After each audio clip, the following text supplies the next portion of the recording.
And we're back. You are listening to the Talking Boxing with Billy C show. You're watching us on the Fight Now television channel. If you don't have Fight Now, what the hell are you waiting for? Pick up the phone and call your local television provider. I don't care if it's satellite dish or cable, and tell them that you want the Fight Now channel added to your sports channel lineup. It's that simple. Pick up the phone and call them. For all the information about the channel, you can find it on their website, www.fightnow.com. Speaking of now, joining us, one of the hottest featherweights in the world today, Gary Russell Jr. Good morning, Gary. Good morning, good morning, good morning. How you doing, brother? Glad you could take some time and join us. Most definitely, man. I'm glad that you guys wanted me. I'm here at your disposal. You know, ever since I knew that you were going to come on, I've been dying to ask you, here's a guy now in you that basically blue chip fighter all the way. You know, we're always talking about fighters. Oh, they did this, they did that, they came up the rough way. Not that you had an easy road, but people expected big things from you, and all of a sudden we're getting it. Did that make it harder on you? Do you think that there was so much expectations when you turned pro? No, it didn't, man. It was actually, fused to continue to push me to that next level. My dad always told me that pressure makes diamonds, so that's always how I looked at it. So you kind of feed off the pressure. The more pressure, the better for you, or what? Exactly. Well, that's good, man. So those big, all the lights and, the big-time stage isn't going to affect you at all? No, not at all. Based on my amateur pedigree, I was the best of the best, man. I fought in arenas, very, very big arenas. We fought in football arenas, so I'm actually used to, the lights and the cameras and everything, man, and it's part of my battlefield, and I love it. I love being a gladiator. I love being a modern-day warrior. Well, we love you being that way, man, because you've been exciting. You've been real busy. When you turned pro in 2009, you fought 6 times. You fought 7 times in 2010. And last year, you fought 6 times. You already fought once this year in June. You've already gotten to that point where, basically you don't need to fight 6, 7 times a year. But your last 3 fights, going back to the Miranda fight, has all been against quality opposition. Not that anyone previous to that, but really you stepped it up and you proved that you're a top contender.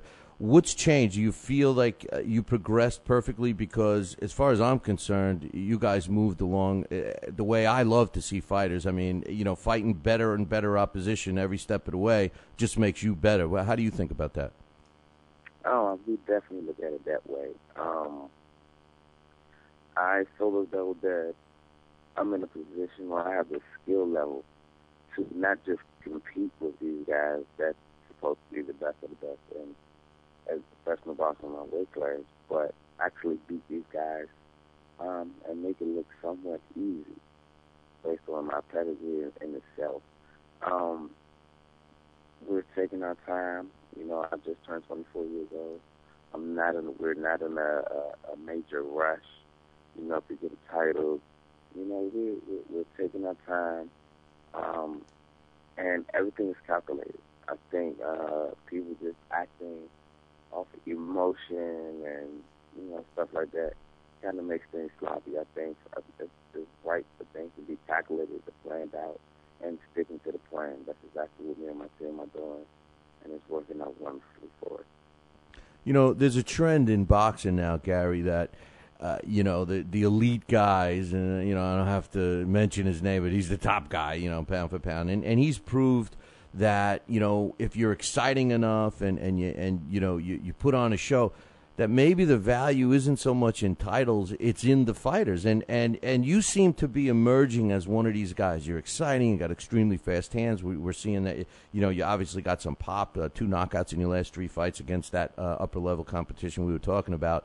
Do you feel that way, that you think that it's better to continue doing what you're doing rather than seek a title, or do you feel that a title immediately brings value? I don't feel as though that title that a title would immediately bring value. I feel as though me and my team basically staying consistent with the plan is going to bring value. The value comes from the individual.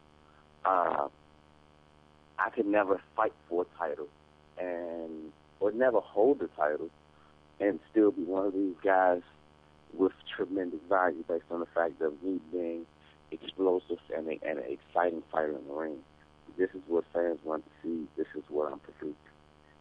This is what they're going to get. That's going to bring value. Exactly, and that was my point. I know it was kind of a trick question because, of course, when you get a title, some people put value on that, like the TV networks and what have you. But you answered the way I was hoping you would, that the value really is in Gary Russell Jr., man, whether you have a belt around your waist or not. I mean, people want to see you. I mean, there's no doubt about that. Yep. Even when I fight, I can fight on a co-main event against, the co-main event, the main event can be anyone. It can be Floyd Mayweather Jr., or Manny Pacquiao. In my eyes, I am the main event. I'm going to be the most exciting fighter. I'm going to be the best fighter. I'm going to be more sharp than everyone else. My stuff will be more precise and accurate. I'm not going to be sloppy. In my eyes, I'm the main event fighter. Well, you want the fans to walk away from that arena remembering Gary Russell Jr.'s name, nobody else's, right? Say it one more time. I'm sorry, I didn't hear you. I said you want people to walk out of that arena remembering Gary Russell Jr.'s name and nobody else's. Most definitely. That's my job. That's my occupation. That's what I want to get done. A guy like yourself, like I said before, you're an exciting fighter, got fast hands. That's what we love about you, and you have power. Is there anything that you guys are working on right now to improve your game? I mean, obviously you go back and you analyze the tapes of the fights, and I know based on what I know about you and what you guys are striving for, that you always want to get better and better and better. What do you see, as yourself and your team looking at you? Where are you guys improving? That's great. I'm glad. It's funny that you said that. It's always room for improvement. I feel as though when a fighter gets to the point that he's there, then his career is about to, come to an end, based on the fact that he feels as though there's no more room for growth. What we're actually working on is I'm a lot faster, than the guys that I'm competing against. I do have good punching ability where I can get these guys out of there if they're reckless. Most guys can't handle my hand speed from the outside. The smart coach would try to tell their guys to neutralize what I have to get close to me. Get close, stay close, take him inside, let's take away his hand. So we're working on our inside game. And it's coming along wonderfully, man. I want to be equally as polished all the way around. I feel as though a lot of fighters suffer from being one-dimensional. When I say one-dimensional, I'm talking as far as it's guys that can only box on the outside. It's guys that can only walk in and brawl. It's guys that are great boxers with no punching ability. It's guys with great punching ability that's very extremely slow with any hand, no hand speed at all. I think in order to be a great fighter, you have to be versatile. You have to be able to switch it on a dime, switch at a dime. Actually, I remember fighting as an amateur, and me and my dad, we had a game plan on fighting this guy. And we watched him hit the miss. We had the game plan. And this guy, we went out there, we gave up weight. The guy was bigger than me. And I went out there to try to do exactly what the game plan was, and it did not work. This guy was kicking my butt this first round. He was kicking my butt this first round. I believe I was probably about 12 years old. And I came back to the corner, and my dad said, okay, we kind of He said, what we're working on isn't going to work. The guy's a little too big. He's a little too strong. I need for you to make the necessary adjustments to win this fight. This is what I need you to do. And I can't remember exactly what it was that he told me to do, but it was completely different from what we was working on, the entire time. And I went out there and executed it to a T, and I won the fight, And I think that's what a lot of fighters lack. Just being one-dimensional, not being able to change it up in all shapes and forms. So. No doubt, man. Dude, what you just told me is what I talk about on my show every single day. I'm like, what separates a quality fighter from a mediocre fighter is the adjustments that are made in the corner in between rounds during the fight. You guys can practice, and just like the story you just said, you could work on something for months preparing for a fight. And then, of course, if the guy throws you a curve, what's going to separate that good fighter is the adjustments that you and your corner can make. So to be prepared in every single aspect of the game is 110% the correct move. I'm loving hearing that, man. That's good stuff. That's good stuff. You're 24. I'm sorry. Go ahead. Nah, most definitely. Like I said, I think that would make a great fighter, being versatile. And a lot of guys act off emotion. Like say for instance, Julio Gamboa, Juan Manuel Lopez. These are guys that are exciting, but are somewhat reckless. These are guys that you can force to get into a shootout with you. And they end up getting hit in the mix of throwing shots. We believe in being exciting without being reckless, So, man, we on point. We are 100% focused. The sky's the limit. That's the limit. Yeah, there's no doubt about that, and the adjustment factor is one of the most critical things. Even with top name trainers recently in recent fights, again, I'm not going to point any fingers, but top trainers that train top fighters just haven't made the correct adjustments in the corner, at least in my opinion, and they've ended up losing bad, and that. So true. Yeah, man, and it makes the difference. I mean, listen, what we don't need in boxing, Gary? We don't need any more rah-rah men. You know what I mean? I mean, you get enough cheer. There's enough people cheering for you. You don't need that when you go back to the corner. You need some instruction, right? Exactly. You need instruction. This is the stuff that, me and my dad talked about. A lot of guys question or kind of criticize me and my dad based on the fact that my dad being my coach.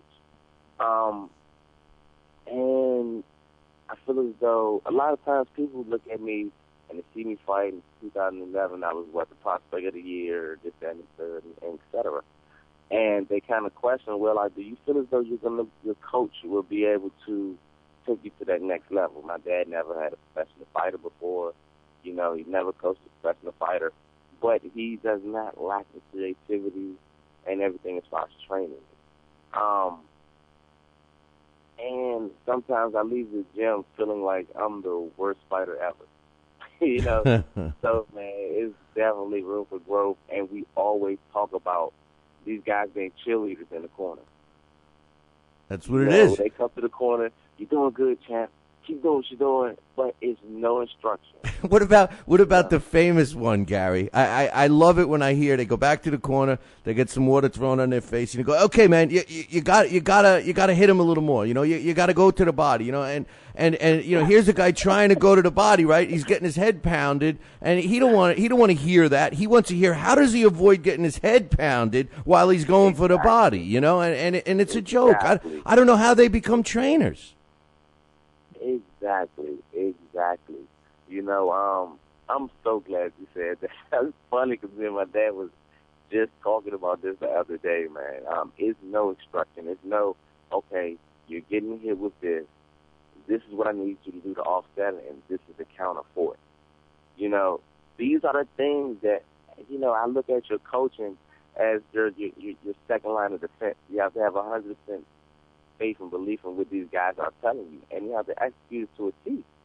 And when these guys fight, they're basically out there by themselves. Their coaching are not helping them. That's crazy. So you are absolutely correct. I'm 100% in agreement with you.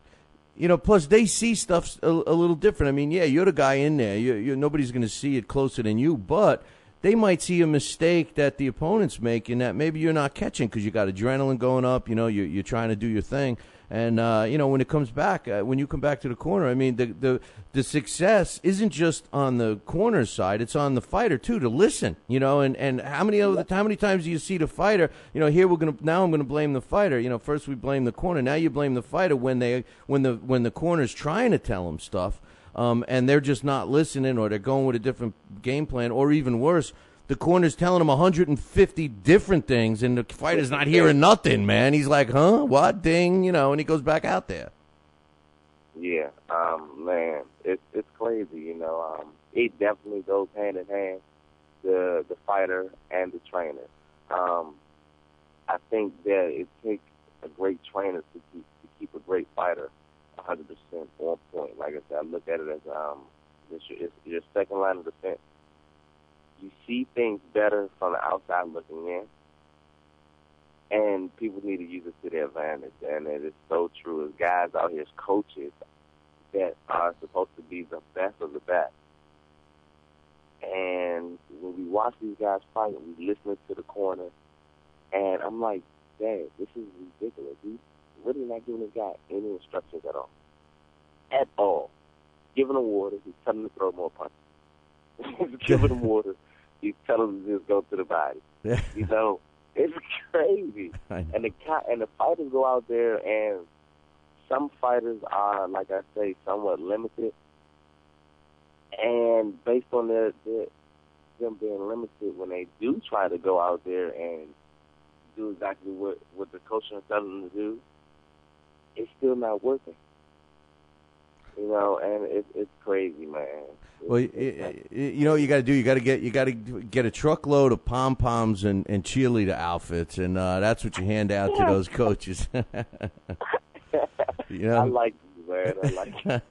Hey, listen, I'm going to ask you one more question. You're 24 years old, and one thing I did notice throughout your career, really, I mean, and it's not surprising, but you only fought 7 fights at 126 pounds or less. Do you see yourself moving up in weight, or do you feel comfortable, and this is just a natural progression for you not to really kill yourself with weight at this point? I mean, I'm not saying you're weighing a lot over, but a little bit over the limit. Do you feel comfortable at featherweight, or do you see yourself moving up?